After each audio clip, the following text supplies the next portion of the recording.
episode 7 of season 2 of Kalimdor Exiles. In this episode, we are going to be going through the Stonetalon mountains. Now, unfortunately, half of this zone is still unfinished, as you see me there putting down all of the icons that are basically points of interest that I need to do. I put them down in all of the zones that I think are going to have something based on my knowledge of playing World of Warcraft. Now, on the road between Windshear Crag and Sunrock Retreat, that is where there is a wall that you cannot visit Sunrock Retreat and beyond because it is unfinished. It is still in development, so eventually it will be released, as well as Desolus. And we can tell that by looking at the map. Areas that we will never be able to visit are grayed out. Those areas are not grayed out, however you can't visit it because it is unfinished. Now, luckily for me, Stonetalon Mountain is not nearly as far as Mulgore. I don't need to take the Zeppelin in order to get there quickly. I just cross over the crossroads and head down the road. Now, the first stop, as you see there, is guarded by what looks like Dragon Maw orcs. At least that's what the banner suggests, but this is actually a brigand camp with a flag that you can capture. Out in the world, just like in the Warsong Gulch area, there are flags for you to capture. By capturing it, you can unlock rewards, and your faction will hold that area. Now, this is meant primarily for PvP, even though there is a PvE element to it, and because I am playing by myself, once I capture it, it will belong to the Horde indefinitely. The enemies here mostly seem to carry around iron to steel tiered items, equipment, and resources, which is not bad. Anything that I find, I give to my followers to hold on to, as there is a ton of loot here. It gets to the point that myself and my followers get full inventories. But now that that little camp is over with, the first real area of this zone is going to be the Grim Totem camps. Now, there are a few of them throughout this zone, but this is the first one that you will encounter. Now, at first, the Grim Totem, they seemed friendly, at least for the time being. They were not attacking me, and I was walking and standing right next to them. So I thought, oh, okay, maybe they're fine, they'll just chill there. So I go into their hut to explore, where I find some stuff. I decided to just take it, which angered the Grim Totem, as the moment I turned around, they were already on me, trying to cleave me in two. Yeah, okay, I guess that was their trick, trying to lure me in so they can get me quickly. Now, if you remember from a couple of episodes ago, I did say that the Tauren are pretty hard to kill, at least for anyone who is averaged geared. I still have, pretty mild gear, really, it's not that good, but my weapon is very good and does a lot of damage, which is why I'm able to kill them so quickly. If you are a lower leveled character with, I would say, steel to hardened steel, you can still kill them, but they will be a lot harder as they're equivalent to elites, even though they don't have the elite symbol. But with myself, my Star Metal Hammer, and my Warband, we are able to take them out at least a few at a time. Luckily, there were not many in that little camp. I took care of all of the Grim Totem, and I cleared it from the map to show that I had finished it. Now, time to go on to the next one. Now, this next one, there is a small outpost right here, as you see, with the tower, but the town itself, yeah, let's just say I don't do that for a while. That right there is pretty much what is considered the capital for the brigands. They have a ton of enemies that are elites, as well as boss battles. There are also some merchants there that will be friendly, so if you do manage to clear out the camp, you can interact with the merchants and buy stuff, but it is extremely hard. I was already kind of struggling with this outpost, though I do manage to take it out. It's when I get into the town itself, everything will just aggro on you from far away, and they'll bring even more people around you with all of their various social aggro mechanics. But you'll see that in a moment. For now, I'm still clearing out the tower, which has some decent loot at the top if you manage to clear it out. But also be mindful because your followers will block the path. That happened to me actually several times and caused me to fall at least 3 times. I just edited it out so you didn't have to watch me struggle the entire time. But regardless, now that I am done with the tower and looting some of the bodies, this is where I try out this town. Now, after my first attempt here, I do pull back all of my reinforcements as I noticed that all of them were starting to become weak and even dropping with the amount of damage that all of these enemies are doing. Like, look at that. Do you see those yellow bars around the HP? That means that they are basically a tier 4, also known as a named thrall. Those are pretty hard in terms of the tameable NPCs that you can have. The normal red bars are going to be normal NPCs, though they can range in difficulty. The ones with the skulls are mini bosses. Now, there are no world bosses, but there are a ton of elites, bosses, and the like here, which is why I was taking so much damage. Again, this is going to be the capital of the brigand faction, so this is equivalent to any other player trying to raid Ogremar or even Theramore, even though Theramore is really not that difficult, all things comparatively.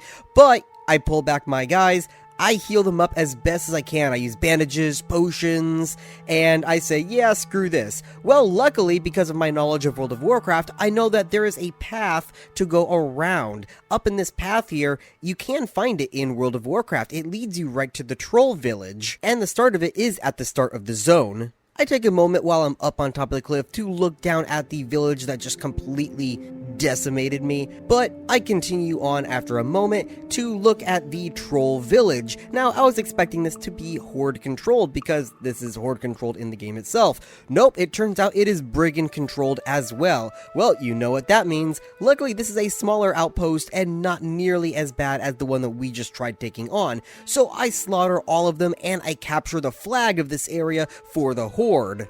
By capturing this flag, you will gain control of not only this little town, but also the mine that is right next to it. In the game World of Warcraft, that mine is actually just a little cave with a shaman or something inside of it. You can get some quests here for the zone, but the mine itself does have some decent resources, primarily iron, so if you needed a source of iron within the zone, if you planned on living here, this is a great place to have it. Now, I do find this teleporter with a bee mount next to it. Also, there is a beehive that you can get free honey from, which is great because I have some bears that I captured in Mulgore, and I need to train them up, but I needed honey to do that.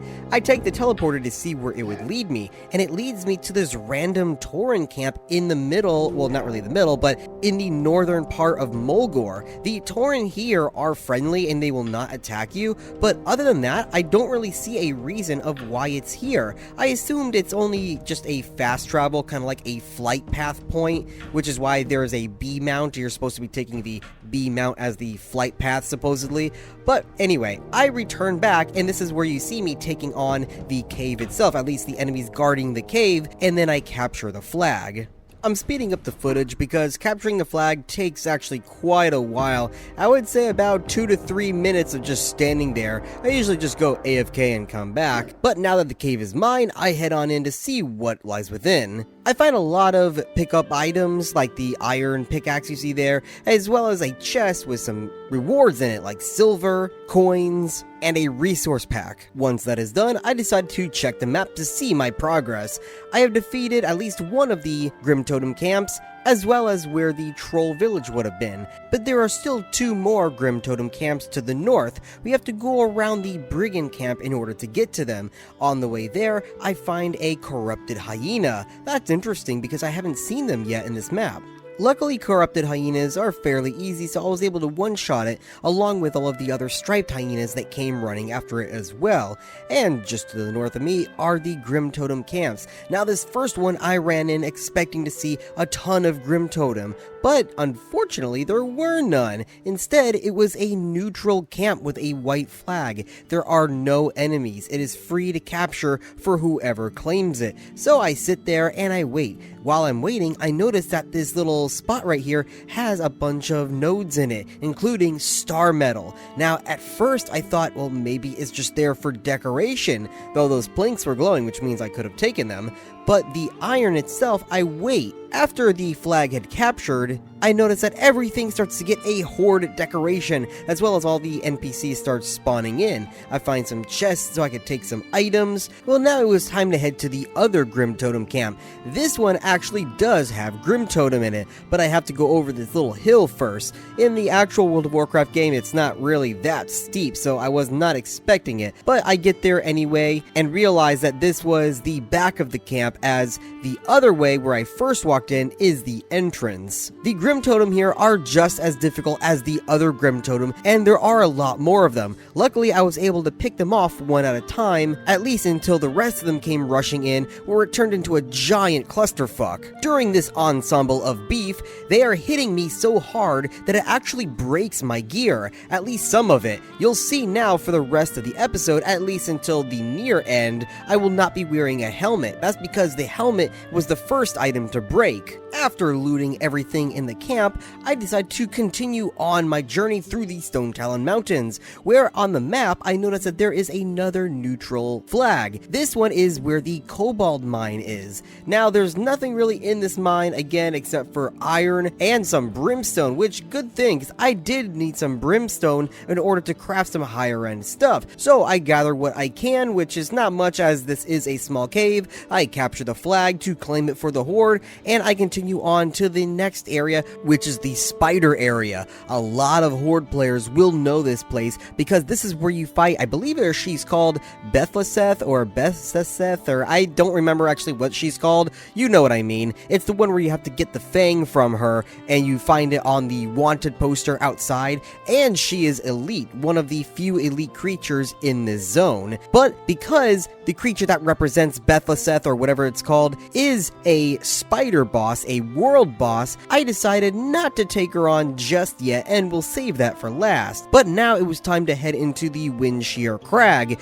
which is pretty much going to be the last area because the rest of the zone is not yet finished, but this area is massive, so there is still plenty to see. I decide I'm gonna go clockwise, as this is basically like a giant circle, which means the first spot is going to be where Ziz Physics would be, though he is not here. Instead, it is another neutral flag for me to capture. When you do capture it, on the inside, there is a ton of gold and iron bars that you can just run up and grab. Basically anything that glows, including that chest right there in front of me, where you can get some decent loot. Now, this area in World of Warcraft typically has wyverns that fly around, as well as spiders. Though there are no wyverns, there are plenty of cats that will try to kill you, like these leopards. But not only leopards, there are jaguars, lions, lynxes, and I do believe pumas. Now you see there, I'm getting jumped by not only the jaguars, but a lion as well. If you don't remember from the Barons episode, lions are the strongest of the cats in Conan Exiles,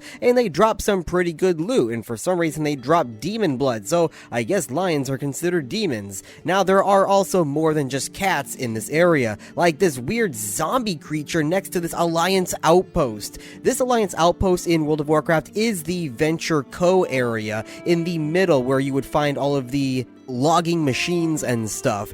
Now this one is not a capture post. You can kill everyone inside and they will eventually respawn, but regardless, I need to take it out in order to complete this area anyway. Now I don't know what is poisoning me. It could be the night elf that is there or the zombie creature, but regardless, I do manage to take them out, take all of their loot, and I head to the Black Wolf River, where across the way I see something different.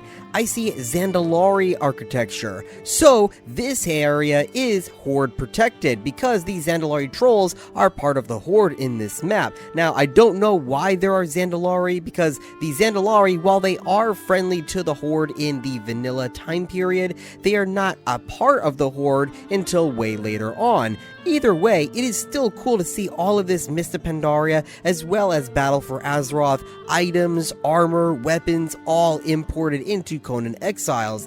All of these guys are friendly, like I said, to the Horde players, so they are not attacking me, which means I can go around and nick all their stuff without them getting angry. But also, if I wanted to, I could tame them so they could be a part of my group. Regardless, I continue on because now it is time to go onto the top of the waterfall by the lake, where on the way there, I see this weird creature. I do not know what this is called, but I vaguely remember seeing this on the Isle of Sipta map in the Redwoods biome. Luckily, these things are not too hard to kill, even though they look big and scary.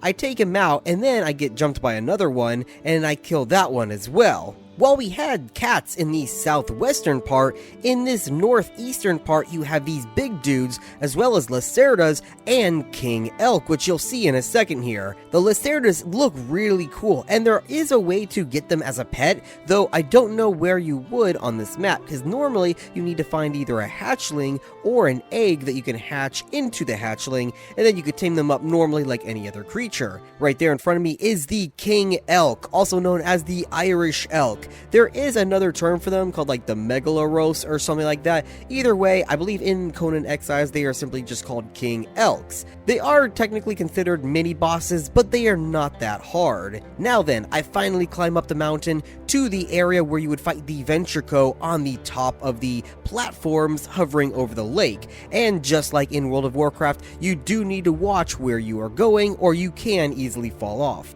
There are no Ventrico to destroy, but instead there are the Brigands, which include the forest trolls as well as various types of orcs and humans, even barbers and Amazonians for some reason. Now there is a mini boss here, but I actually don't remember what it was. I just remember killing it really quick, and then I continued down to the bottom of the platform while trying not to fall off. As I said, it is very possible to fall off.